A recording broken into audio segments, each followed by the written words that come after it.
Fumée blanche ou pas au-dessus du Thérouanais, c'est la question ce soir. La situation de crise budgétaire est là. En début d'après-midi, à l'hôpital, toutes les forces vives se sont retrouvées. Le but, sortir le CHP du sentiment d'impasse. Autour de la table, il y a la direction, la commission médicale et les syndicats. Et une idée qui trotte dans la tête, un préavis de grève qui attend peut-être. L'espérance a-t-elle fait son retour parmi les personnels? C'est possible. On va retrouver notre collègue Marouki devant l'hôpital. Alors Marouki, que doit-on retenir de cette réunion de longue haleine? On peut se voir une demi-heure avant. Eh bien, Stéphane, ce qu'on doit retenir, c'est que le pays s'est engagé à verser une partie des financements nécessaires dans les prochaines semaines. D'ici la fin du mois de mars, eh bien, les caisses de l'hôpital seront en partie renflouées. Une dotation exceptionnelle d'environ 1 milliard pour payer les fournisseurs et faire face aux dépenses les plus urgentes. Le ministère de l'Économie et des Finances travaille déjà sur les leviers financiers, mais au-delà de la situation financière du CHPF, c'est la situation de fond qu'il faut régler. Les dirigeants de l'établissement, les politiques sont unanimes. Il faut vraiment des changements de fond, une véritable refonte de l'hôpital. La structure doit se réinventer. Écoutez plutôt les deux membres du gouvernement que nous avons interviewés avec Jérôme Ly. C'est 4 milliards de difficultés financières à trouver pour soit payer des fournisseurs qui ne sont pas payés depuis un moment, soit à alimenter le budget de l'hôpital. Donc tout ça, normalement, lorsque nous aurons notre réunion de conseil d'administration, nous allons prendre des décisions là-dessus. Mais par contre, on aura beau injecter des milliards, si on ne réfléchit pas à l'organisation interne, c'est de l'argent en fait qui va faire que repousser le problème. Donc j'ai demandé effectivement à la CME et à tout le monde de réfléchir. Et tout le monde est d'accord là-dessus. Et c'est ça qui est bien, c'est parce que tout le monde est d'accord sur l'objectif. Cet objectif, il faut effectivement refonder les fondamentaux. Il faut penser à une refondation de l'hôpital.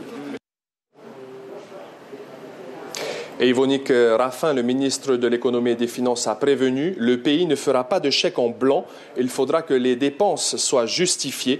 Mais à la sortie, le personnel parle de promesses. Selon certains médecins, les réelles demandes n'ont pas été prises en compte. Actuellement, on serait à 120% d'activité par rapport aux moyens réels. Mireille Duval, bonsoir. Bonsoir. Vous êtes secrétaire générale du SPCHDT. Quel est le sentiment qui prédomine à la sortie de cette commission médicale d'établissement? Un sentiment mitigé, beaucoup de doutes, puisque c'était quand même des annonces très techniques, donc ça ne répond pas finalement aux attentes que nous avions depuis plus de 2 semaines. Pas vraiment convaincu donc par cette dotation urgente? C'est tout à fait ça, pas convaincu.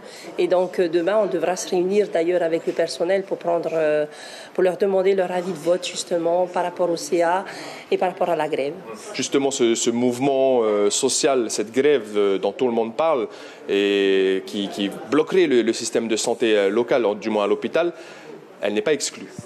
Ah, pas du tout, justement. Et c'est pour ça qu'on a besoin de se réunir demain, faire un retour dans un premier temps, sans aller dans l'aspect technique, mais aussi pour pouvoir justement leur demander cette parole. C'est eux qui voteront, c'est eux qui décideront. Voilà, donc c'est comme ça. Et jeudi, au conseil d'administration, certains syndicats vous ont déjà signifié qu'ils ne voteraient pas ce budget. Oui, qu'ils seraient contre. Et je pense qu'on va rester solidaires, on reste cohérents aussi. Voilà, donc on est pour le même combat, pour le patient et toujours pour les soins. Donc c'est finalement ce soir... Aucune solution n'a été trouvée. Vous restez vraiment sur des promesses et vous attendez de voir. Il y a une promesse d'urgence, effectivement, pour mi-février. C'est ce qu'on avait compris, nous. Après, il y a une promesse aussi pour septembre, mais là, ça relève du collectif budgétaire.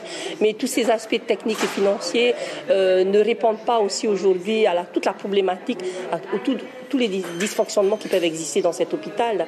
Et donc, il y a un épuisement total et ils l'ont fait entendre. Et d'ailleurs, les échanges étaient très bien, francs, sincères, vrais. Et je pense qu'ils l'ont entendu, mais maintenant, c'est appartient au ministre de prendre les bonnes décisions pour jeudi.